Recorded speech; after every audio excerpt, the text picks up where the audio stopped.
Hi guys, Robert Eierweis from O'Brien Real Estate Bride, and with our 7th edition of the monthly property news of 2022, where real estate information is on the house. The Australian government released its first findings of its data released from Census we had in August 2021. There are some key findings so far from the Census from real estate perspective. The first being the huge number of unoccupied properties across Australia. This no doubt impacts on prices paid by buyers and renters, as there is a shortage of properties due to owners choosing to keep properties vacant.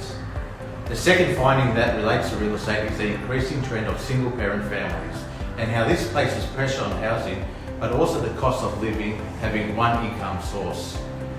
To review the findings, visit the ABS website.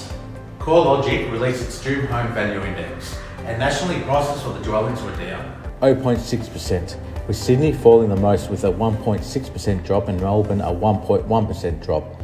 Melbournians now have a median house price below $800,000 for both units and houses, sitting just over $798,000. Unit prices again, as we saw last month, are holding their value more than houses, falling 0.6% compared to 1.3%. The pullback on prices so far this year has been small, particularly when you consider that ASX has fallen 18%. Prices, as we know, across the food industry, building and energy industry have all spiked due to supply chain issues, and we are also seeing how supply affects pricing in real estate too. For example, Melbourne and Sydney still remain 8% and 7% above the 2021 stock levels, where Adelaide and Brisbane we have a dramatic increase in price over the last 12 months and is sitting at 16.9% and 14.9% down on stock levels.